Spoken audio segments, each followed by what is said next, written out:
Hey guys, जैसा कि हमने पिछले एपिसोड में देखा था कि जाओ फैन बीओ को लेकर के उस गुफा से बाहर आ जाता है और वो दोनों लेटते लेटते वहीं पे सो जाते हैं। और अगले दिन जब बाओ उठती है तो अपने पास में जाओ फैंग को नहीं पाती है। तभी वो अपने आसपास का एरिया देखने लगती है और तभी वो देखती है कि जाओ फैंग कहीं कोने में बैठ करके चुपचाप उदास बैठा हुआ रहता है। तभी बाओ उसके पास जाकर के बोलती है, जाओ फैंग तुम्हें क्या हुआ?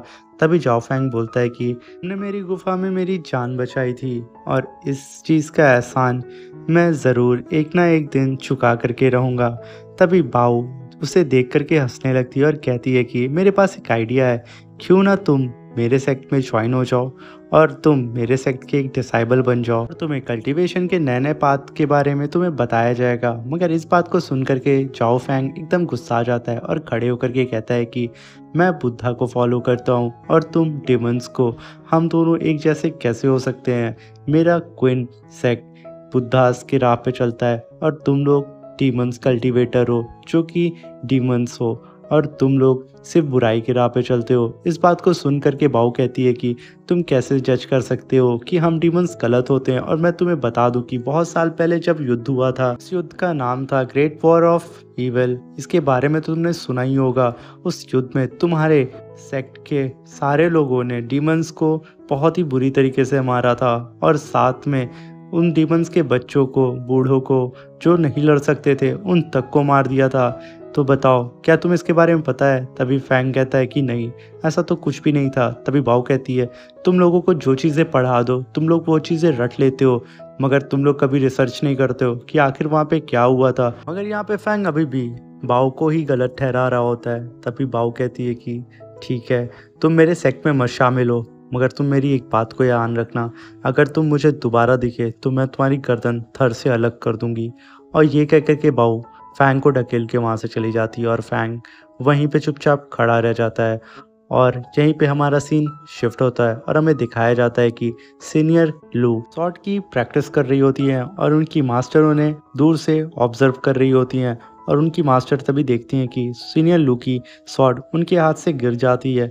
इस चीज़ को देख करके मास्टर काफ़ी ज़्यादा गुस्साती हैं। मगर यहाँ पे हम जान सकते हैं कि सीनियर लू जाओ फैंग के बारे में सोच रही होती हैं, क्योंकि जाओ फैंग काफ़ी दिनों से अपने सेक्ट से गायब था और उस केव से अभी तक वो नहीं निकला था, उसकी कोई खबर नहीं थी। तभी सीनियर लू की मास्टर कहती हैं कि मैं तुम्हें कोई सज़ा नहीं दूंगी। और तभी सीनियर लू की स्वॉर्ड को वो उठा करके उसके कमान में डाल देती हैं और कहती हैं कि मैं तुम्हें सज़ा तब देती जब तुम्हें इस चीज़ से फ़र्क पड़ता, मगर तुम्हें जब कोई फ़र्क ही नहीं पड़ता है तो मैं तुम्हें सज़ा दे करके क्या ही करूँगी। ये कह करके वो वहाँ से जाने लगती हैं और सीनियर लू एकदम टूट करके वहीं पे नील डाउन होकर के रोने लगती हैं। और यहीं पे हमारा सीन शिफ्ट होता है और हमें दिखाया जाता है कि जाओ फैन बैठ करके इन सारी चीज़ों से अनजान बैठ के चाय के मज़े ले रहा होता है। और तभी जाओ फैंग के पास एक अननोन पर्सन आकर के बैठ जाता है और वो भी सेम जाओ फैंग की तरह चाय को ऑर्डर करता है और जाओ फैंग से कहता है कि ज़रूर तुम कुन सेक्ट से होगे। ये सुनकर के जाओ फैंग वहीं पे खड़ा हो जाता है और पूछता है, आप कौन और आपको कैसे पता चला? तभी वो अननोन पर्सन जाओ फैंग को चाय ऑफर करता है और कहता है, बच्चे बैठ जाओ,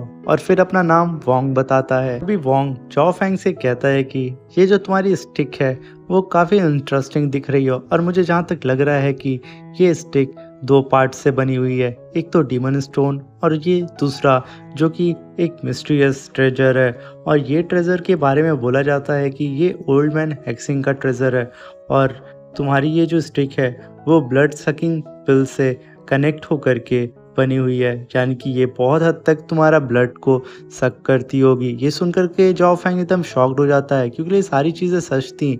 तभी वोंग कहता है कि इस स्टिक को बनाने में 9 गोस्ट बॉडी को कैप्चर करके फिर इस स्टिक को बनाया गया था और ये स्टिक किसी की भी सोल को चुटकी में डिस्ट्रॉय कर सकती है और अपने अंदर एब्जॉर्ब कर सकती है।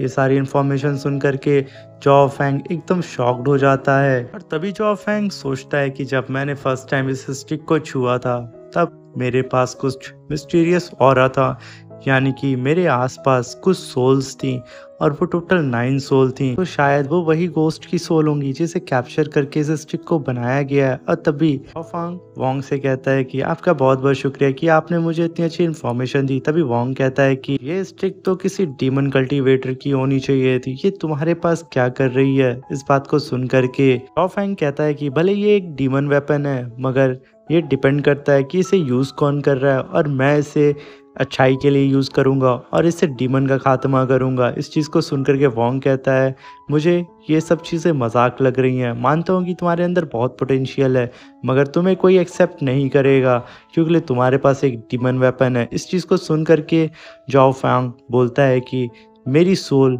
मेरे सेक्ट की एशियन सॉर्ड की कितनी पवित्र है, और मैं कभी भी अपनी इस स्टिक को गलत चीज़ के लिए यूज़ नहीं करूँगा। तभी वोंग कहता है कि जाओ फैंग, तुम मुझे एक बात बताओ, तो क्या तुम इस स्टिक से डीमंस का शिकार करोगे। इस बात को सुन करके जाओ फैंग कहता है हाँ। तभी वोंग कहता है कि तुम्हें कैसे पता होगा कि वो डीमन सही है या गलत, इस बात का तुम क्या जवाब दोगे। अभी जाओ फैंग इस चीज को सुन करके काफी कंफ्यूज हो जाता है, मगर वो चुपचाप वहीं पे खड़ा रहता है। तभी वोंग कहता है कि तुम क्या सोच रहे हो बच्चे। और ये सारी बातें सुन करके जाओ फैंग कोई भी रिप्लाई नहीं करता है। और तभी वोंग कहता है कि लगता है तुम कहीं खो गए हो। तभी जाओ फैंग कहता है कि आपको इतनी सारी नॉलेज कैसे है। तभी वोंग कहता है कि मैंने बताया ना कि मैं एक आम इंसान हूँ और मुझे घूमना पसंद है, तो मैं अक्सर कहीं ना कहीं घूमने चला जाता हूँ और इस पूरे कॉन्टिनेंट में घूमता रहता हूँ। इसी वजह से मेरे पास इतनी सारी नॉलेज है और इसी वजह से मैं तुमसे ये सारी बातें कर पा रहा हूँ। और शायद यही रीज़न है कि तुम मुझसे जो भी क्वेश्चन पूछ रहे हो मैं उसका सटीक जवाब दे दे रहा हूँ। तभी जाओ फैंग उनकी बात को सुन करके काफ़ी हैरान हो जाता है। और फिर वोंग एक बार और पूछते हैं जाओ फैंग से, आखिर तुम मुझे बताओगे नहीं कि तुम डीमंस को क्यों मारोगे, और कैसे पता चलेगा तुम्हें कि डीमन गलत है या सही। इस बात को लेकर के जाओ फैंग एकदम गुस्सा आ जाता है और तभी नीचे देखने लगता है, और जैसे ही अपनी गर्दन उठा के देखता है वो मिस्टीरियस सा बंदा वहाँ से गायब हो चुका होता है। तभी जाओ फैंग को ये समझ में आ जाता है कि वो ज़रूर डीमन कल्टीवेटर होगा। और यहाँ सीन शिफ्ट होता और हमें दिखाया जाता है कि वो वोंग अपने सर्वेंट से कहता है कि इस लड़की के ऊपर नज़र रखना और ध्यान रखना, अगर कुछ भी मिस्टीरियस तुम्हें नज़र आए तो मुझे तुरंत आकर के इन्फॉर्म करना। और फिर यहाँ सीन शिफ्ट होता है और हमें जंगल का सीन दिखाया जाता है। एक बंदा जंगल में भाग रहा होता है, उसके पीछे एक स्पिरिचुअल फ्लावर आकर के उसकी गर्दन में लपट जाता है और उसकी गर्दन को वहीं होल्ड कर देता है। और हम यहाँ देख पाते हैं उसकी गर्दन को पकड़ने वाला और कोई नहीं बाऊ है, और बाऊ उसको यहाँ पे टॉर्चर कर ही रही थी। तभी बाऊ के पीछे वही मिस्टीरियस सा बंदा आकर के खड़ा हो जाता है, और जैसे ही बाऊ उसे देखती है वहाँ पे उदास हो जाती है। और हमें यहाँ पता चलता है ये बाऊ के फादर हैं। तभी बाऊ के फादर कहते हैं, बेटा तुम अभी भी मुझसे नाराज़ हो, मगर बाऊ कोई भी जवाब नहीं देती है। और तभी बाऊ के फादर कहते हैं कि बेटा मुझे माफ़ कर दो। और तभी बाऊ को याद आता है कि केव में फैंग ने भी बाऊ से कहा था कि तुम्हें अपने फादर से बात करनी चाहिए, क्योंकि क्या पता तुम्हारे और तुम्हारे फादर के बीच में कुछ मिसअंडरस्टैंडिंग हो। तभी बाऊ अपने फादर को माफ़ करके उन्हें हक कर लेती है। और तभी बाऊ के फादर कहते हैं कि फैंग काफ़ी अच्छा लड़का है, मैं उससे मिल चुका हूँ, बस तुम किसी भी तरीके से उसे हमारे सेक्ट में शामिल कर लो। इस बात को सुन करके बाऊ एकदम खुश हो जाती है और अपने फादर से कहती है, सच में आपको वो पसंद आया। तब इसके फादर कहते हैं, हाँ मुझे पसंद आया। और तभी बाऊ अपने मन में सोचती है कि फाइनली अब मेरे फादर भी फैंग को अपने सेक्ट में शामिल कर लेंगे। और यहाँ पे हमारा सीन शिफ्ट होता है और हमें दिखाया जाता है कि फैंग किसी सिटी में पैदल चलते हुए जा रहा होता है और उसके आसपास कोई भी नहीं होता, और इतनी धूप में उसे इतनी ज़्यादा गर्मी लगती है कि उसे प्यास लगने लगती है। और तभी फैंग एक दीवार पे पोस्टर पढ़ता है कि इस सिटी में जल्दी फॉक्स डीमन अटैक करने वाला है। और तभी ये चीज़ पढ़ के वो आगे बढ़ता ही है, तभी उसको दो बंदे रोक लेते, एक छोटी सी बच्ची और एक बुजुर्ग इंसान, जो कि किसी को भी देख करके उसके फ्यूचर के बारे में बता सकते थे। तभी वो बुजुर्ग कहता है कि मैं तुम्हारा फ्यूचर देख सकता हूँ, और मैं जहाँ तक जानता हूँ कि तुम अभी बहुत ही ज़्यादा कश्मोकश में हो और तुम परेशान हो अपने फ्यूचर को लेकर के, और तुम ज़रूर क्वीन सेक्ट के होगे। ये सुन करके फैंग एकदम हैरान हो जाता है और कहता है, आपको कैसे पता चला कि मैं क्वीन सेक्ट से हूँ। तभी उसके साथ जो छोटी सी बच्ची होती है वो अपने दादा के मज़े लेने के लिए बोलती है, मेरे दादा तो ऐसे ही सबको बोलते हैं कि तुम क्वीन सेक्स से हो, ये तो तुक्का मारते हैं। तभी वो बुड्ढा फैंग के आगे पीछे घूमने लगता है और कहता है कि तुम्हारे ऊपर एक खतरा आने वाला है। अगर तुम इस खतरे से सर्वाइव कर लोगे तो तुम बहुत लंबी ज़िंदगी जियोगे और तुम्हारी ज़िंदगी में बहुत सी तकलीफ़ें हैं और तुम्हारे चाहने वाले धीरे-धीरे करके मर रहे हैं और तुम अभी भी बहुत ज़्यादा परेशान हो कि तुम अपने फ्यूचर में क्या करो। तुम ज़्यादा परेशान ना हो, इन सारी चीज़ों का मेरे पास सॉल्यूशन है, मगर उसके बदले तुम्हें हमें पैसे देने होंगे। तभी फैंग कहता है कितने? तभी वो बुड्ढा कहता है 10 स्पिरिचुअल स्टोन। ये सुन कर के फैंग कहता है क्या आपने क्या बोला, मुझे समझ में नहीं आया। तभी वो बुड्ढा और उसके साथ वो बच्ची दोनों कहते हैं 10 स्पिरिचुअल स्टोन। ये सुन कर के फैंग अपनी पोटी को देखने लगता है और उसके पास सिर्फ 3 होते हैं। तभी बुड्ढा कहता है इससे काम चल जाएगा और यहाँ सीन शिफ्ट होता है।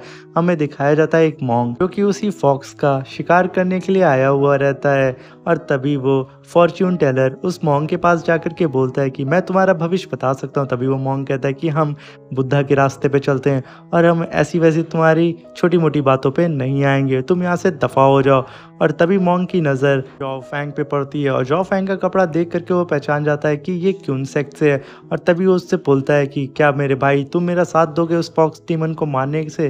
तभी जॉ फैंग कहता है तुम्हें कैसे पता चला कि मैं एक कल्टीवेटर हूँ। तभी मॉन्क कहता है कि गधे तुम्हारे कपड़ों से। तभी वो दोनों आगे बढ़ते हुए जा रहे होते हैं। तभी वो छोटी सी बच्ची अपने ग्रैंडपा से कहती है कि आप इसे रोके क्यों नहीं, क्योंकि हम सब जानते हैं उस फॉक्स केव में उसकी जान को खतरा है। तभी वो फॉर्च्यून टेलर कहता है कि जो भी होना है वो होकर के रहेगा, हमारे रोकने से कुछ भी नहीं होगा।